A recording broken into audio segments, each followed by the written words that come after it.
Okay, we're going to look at the next menu item, which is points of interest. So I'm going to open up this menu. You can see we've got several different options here.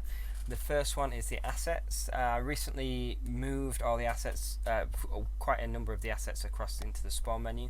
So the one that we're left with at the moment is waypoint assets. So you can spawn waypoints and their numbered points. It allows you to create several different waypoints, and each one is numbered afterwards, and you can use these to direct players to specific places. On their science map, it will just appear as a waypoint marker. So you could set these down to direct ships to specific locations to search, for example, or even to direct them onto which transition. So if I wanted them to go onto this transition here, I could have this waypoint marker spawned up in the top right hand corner, or I could even move it there to indicate where they need to go. The next menu item are scan points. Now these were a fairly recent addition to the sandbox, and I'm still developing them and adding new bits to it. They allow you to set up a location that can be scanned by science officers. So I'm going to drop a few scan points. You can see in the allies I've got TSN signatures. I want to add some USFP signatures as well, things just of interest. I've also got anime signatures here, so there's different Krellian signatures, there's different Arvonian signatures, so like weapon signatures there. And if I go to this science menu, you'll be able to see that when they appear, they're a number inside a bracket. I can click on that number and it just tells me a brief description of what that is. So for example, this one just says enemy signatures, energy signature detected. This one, however, some of them I've gone through and I've named. So for example, this is phased trionic beam distortions. Those specifically match with like Arvonian signatures. So if there's any other trionic distortions or something like that, it's usually Arvonian. So if I scan that one, it should come up with an Arvonian signature, or it should come up with an analysis of that scan. So you can see here, waveform and disruptions suggest Arvonian weapon signature. I'm actually going to drop another Arvonian one in so you can see how they match up. So we've got a weapon signature here, and here we've got an inverse trionic field. So again, I've kind of stuck with that theme of Arvonians use trionic fields or trionic energies or something like that, just trying to fit them together so science officers, as they learn them, they can be like, oh well, that must be Arvonian because it's trionic.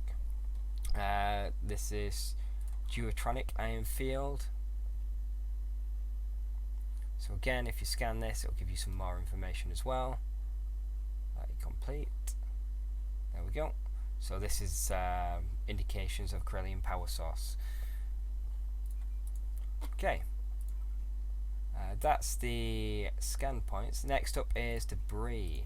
So debris, I'm going to spawn debris. I'll put it in front of the ship so you can see. So all the ships that you can spawn in the sandbox, I've also created as debris. And these will spawn in like the basic model with a basic texture over the top, and they will actually just rotate on the spot. So if I go to TSN and I'm going to spawn, let's spawn a light cruiser there. So you can see it's spawned, it's given it the generic name Alpha 21, and then if I go to main screen on the Saber, you can see there's that ship, and it'll just be rotating so it looks adrift. Once you've got that, you could also like set up rendezvous points around it. I'll go into rendezvous points in a moment, and things like that. So it gives points of interest for people to go and have a look at or to investigate. Let's go to the next one. So the next one is rendezvous points. So say I've got my wreck set up there, and I want, for example, to get the players to go over with a shuttle to drop off some marines and kind of drive the story that way. You've got these rendezvous points. There's different types of rendezvous points. So there's the marine rendezvous points, cargo operations, which require cargo to be dropped off, medic ones, which require a medical team, engineering ones for engineering teams, and then relay actions is a special one that I'll talk through in just a moment. So the player ships and the shuttles have their own menus. You can have a look at the shuttle operations videos that I'll create about those menus. This is the GM side of it. The players would have to load up the specific cargo to match with the rendezvous point, so they'd have to load up a marine team into their shuttle, and then they'd be able to fly out and capture this rendezvous point, as it were. If they fly through it, then that means that rendezvous point will then clear, and they'll get messages to say that it's cleared. So for example, I can go into marine actions and I can set up a marine deployment for them, and then I could also go and say, right, those marines need extra equipment deploying with them to be able to search, so they could also get a cargo drop zone. And then once there, I could say, yeah, you also need to take a medical team. So this would require 3 shuttle trips to go back, load up, drop it off, go back, load up, drop it off, or it would require 3 ships all sending a shuttle, their own shuttle loaded with something specific. So there's a medic drop zone. On the science screen, they appear the same way, and they can see automatically what that drop zone is. So they can see it's a cargo drop zone, a marine drop zone, and a medical team drop zone. There's also the engineer drop zone as well, so you can have an engineer drop and an engineer pickup.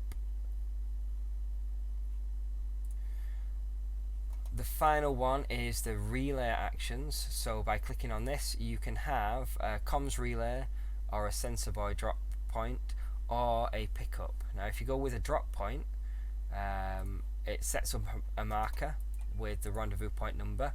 Then the players on would have to load up the shuttle with a comms relay using all their buttons. They would have to send out the shuttle to this point.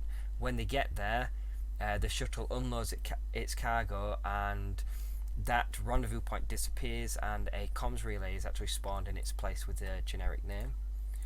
The opposite one is a pickup, so you can have your rendezvous point set up and it automatically spawns as a comms relay. Players can fly out. When they get close to it, that comms relay will be removed, and they will get a comms relay added to their inventory that they could come back. So you can get players going out and retrieving comms relays that are malfunctioning, or sensor relays that are malfunctioning. You can also get them going out and deploying comms relays and sensor relays to kind of boost the coverage of an area. So you can create all sorts of different stories with those rendezvous points. We use them quite a lot in the TSM RP community missions, and they really give us something for your fighter pilots and shuttle pilots to do. The final one is the standard anomalies. So I added these in so you could create these anomalies if you wanted. So you've got your DAMCON anomalies, you've got your scan anomalies and things like that. And they all correspond to the particular anomalies that you can pick up in your upgrades. So it's all these ones that you can get in your upgrades. So if I just scan that, you'll see we've got the scanning upgrade. Okay, that's it for the points of interest menu.